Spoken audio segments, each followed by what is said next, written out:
Hello అండి. నమస్తే. ఎలా ఉన్నారు అందరూ? బాగున్నారా? నేనైతే చాలా బాగున్నాను. మీరు ఎలా ఉన్నారనేది కామెంట్ సెక్షన్‌లో చెప్పడం అయితే మర్చిపోకండి.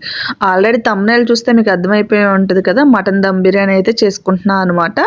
ఇంకా ఇక్కడైతే నేను దానికి కావాల్సిన ప్రిపరేషన్ అన్నీ చేసుకుంటున్నా. ఈ మధ్య యూట్యూబ్‌లో తెగ చూస్తున్నాను మటన్ అస్సలు కడగకూడదు, అలా వండితే టేస్ట్ అని చెప్పి. అలా అయితే నేను అస్సలు వండలేనండి. నేనైతే ఉప్పు, పసుపు ఏసి మరీ కడిగాననమాట. అందుకే ఆ కలర్‌లో ఉంది మీకు.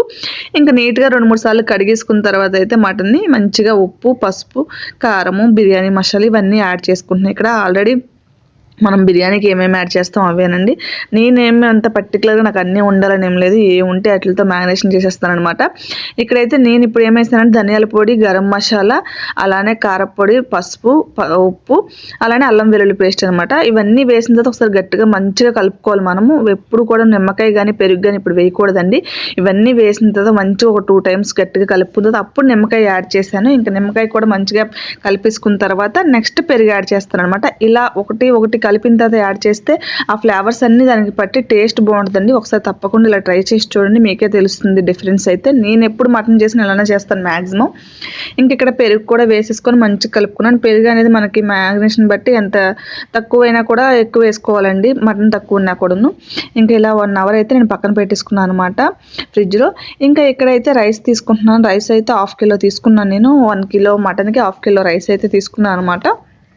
ఎందుకంటే నేను పీసెస్ ఎక్కువ ఉండాలనుకున్న మటన్ పీసెస్, అందుకని ఇది కూడా మంచిగా కడిగేసుకొని ఒక 1/2 అవర్ బిర్యానీ స్టార్ట్ చేసే వరకు పక్కన మగ్గ పెట్టుకున్నా. ఇంకా ఇక్కడ వచ్చేసి ఫ్రైడ్ ఆనియన్స్ కోసం అయితే ఆనియన్స్ కట్ చేసుకుంటున్నాను అనమాట. ఆనియన్స్ ఎక్కువ ఫ్రైడ్ ఆనియన్స్ బిర్యానీలు ఎక్కువ వేయను, బట్ ఇవాళ మటన్ బిర్యానీ కదా వేయాలనిపించింది, అందుకే ఇంకా ఫ్రైడ్ ఆనియన్స్ కోసం ఆనియన్స్ కట్ చేసుకుంటున్నాను. ఇక్కడ ఆయిల్ వేడెక్కిందా లేదని చెక్ చేసుకుంటున్నాను అండి. ఆయిల్ అయితే వేడెక్కిపోయింది. మంచిగా ఈ ఆనియన్స్ని సన్నగా తరుగుకున్నాం కదా, దాన్ని చక్కగా చీలికల్లాగా ఇలా విడగా తీసేసుకొని వేసుకోవాలి. ఇలా వేసుకున్న తర్వాత మంచిగా సిమ్లోని మీడియంలో పెట్టుకొని వేగించాలన్నమాట. ఇలా చూసారా, బ్రౌన్ కలర్స్ వచ్చే వరకు వేగించేసుకున్నాను. మంచిగా ఎగిపోయాయి అనమాట నాకు. ఇంకా వీటిలన్నిటిని వేరే దాంట్లో తీసేసుకుంటున్నాను. ఇవి యాక్చువల్గా నేను ఎక్కువ ఫ్రైడ్ ఆనియన్స్ చేయడానికి ఇష్టపడను, ఎందుకంటే నాకు అంత ఇదేదో టేస్ట్ అంతే కొంచెం డిఫరెంట్ అనిపిస్తుంది అనమాట. నేను చెప్తున్నాను కదండి, బిర్యానీ తినాలనిపిస్తే అలా ఉన్నా కూడా చేసేసుకొని తినేస్తాను, అంతేగాని అవి ఇవి ఉండాలని అయితే అస్సలు అనుకోను. ఇక్కడైతే కొద్దిగా ఆయిల్ వేసుకున్నా, అలానే సాజీరా వేసాను స్టార్టింగ్. తర్వాత బిర్యానీ సామాన్లు, లవంగం, బిర్యానీ ఆకు, యాలకులు, బిర్యానీ పువ్వు ఉంటుంది, అంతే. ఇంకేమీ వేయలేదు అనమాట. తర్వాత ఇంకా మటన్ కూడా యాడ్ చేసేసుకున్నాను. మటన్ కూడా యాడ్ చేసేసుకొని మంచిగా మిక్స్ చేసుకొని ఫ్రైడ్ ఆనియన్స్ పైన కొత్తిమీర కూడా జల్లుకున్నాను అనమాట. ఇప్పుడు దీన్ని అయితే నేను మగ్గనిస్తాను, బాగా మగ్గనిస్తాను. మ్యాక్సిమం చాలా వాటర్ వచ్చిందండి మటన్ నుంచి. పెరుగు కూడా మనం ఎక్కువ యాడ్ చేసాం కాబట్టి వాటర్ అయితే చాలా ఎక్కువే వచ్చిందనమాట. ఇంక ఇక్కడ పక్కన అయితే రైస్ కూడా పెట్టుకుంటున్నా, ఎందుకంటే మటన్ మగ్గే లోపల మనకి రైస్ కూడా ఉడుకుతుంది. ఆల్రెడీ మటన్ సగం మగ్గాకే రైస్ పెడుతున్నాను అనమాట. రైస్కి అయితే ఇక్కడ వాటర్ పెట్టుకున్నా. సేమ్ ఎలా అయితే బిర్యానీకి వేసానో అలానే దాల్చిన చెక్క, లవంగం మొగ్గ, యాలకులు, బిర్యానీ ఆకులు, సాజీరా, ఉప్పు, సాల్ట్ ఇవన్నీ కూడా వాటర్లో వేసేసుకొని కొంచెం కెరలనివ్వాలి. మంచిగా కెరలుతూ ఉండాలండి. ఇక్కడ చూసాక నేను చెప్పాను కదా, మటన్ కూడా సగం మగ్గాక వేసానని. ఆల్రెడీ మటన్ పక్కన మగ్గిపోతుంది, పక్కన రైస్ కూడా రైస్ కోసం పెట్టిన వాటర్ అయితే చక్కగా కెరిలిపోతుంది అనమాట. ఇంకా దాంట్లోకి అయితే ఆల్రెడీ మనం 1/2 అవర్ ముందే బిర్యానీ కోసం రైస్ నానబెట్టుకున్నాం కదా, ఆ రైస్ అయితే యాడ్ చేసేసుకున్నాను, బాస్మతి రైస్. ఇక్కడ నేను ఎక్కువసేపు ఏమో బాయిల్ చేయనండి, ఎందుకంటే యాక్చువల్గా నేను వాటర్ అంతా వంచేసి మళ్ళీ ఒక నిమిషం అయితే సిమ్లో పెట్టి ఉంచుతాను అనమాట, సరిపోతుంది.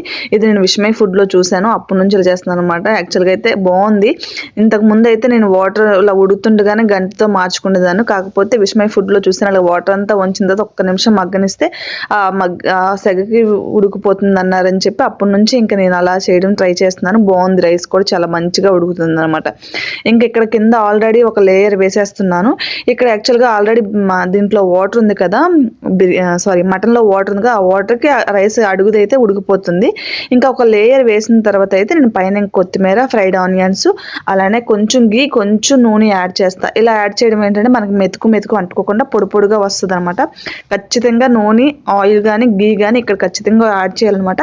మళ్ళీ ఇంకొక లేయర్ యాడ్ చేసుకొని మళ్ళీ ఇంకొకసారి కొత్తిమీర, అలానే ఫ్రైడ్ ఆనియన్స్ అలానే గీ యాడ్ చేసుకుంటాను అనమాట, బాగుంటుంది.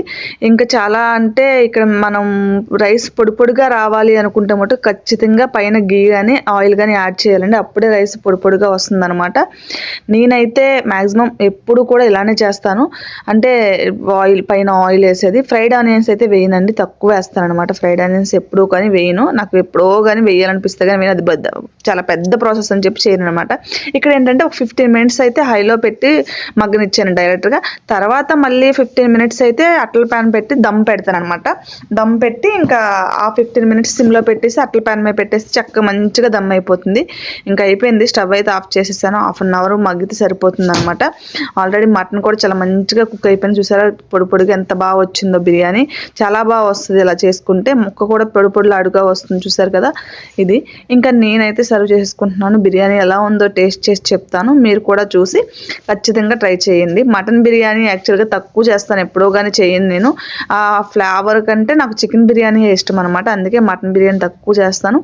ఈరోజు ఇదైతే మా హస్బెండ్ చేయమన్నారు, అందుకే చేశాను అనమాట. నార్మల్గా అయితే నేను కర్రీ చేద్దాం అనుకున్నా, ఆయన ఇంకా బిర్యానీ చెయ్యంటే బిర్యానీ చేశాను. ఉల్లిపాయ అయితే ఖచ్చితంగా ఉండాలి.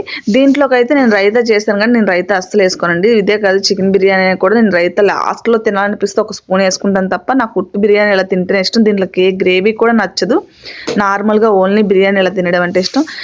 టేస్ట్ అయితే చాలా బాగా వచ్చింది. మీరు కూడా తప్పకుండా ట్రై చేసి ఎలా వచ్చిందనేది కామెంట్ సెక్షన్లో చెప్పడం మర్చిపోకండి.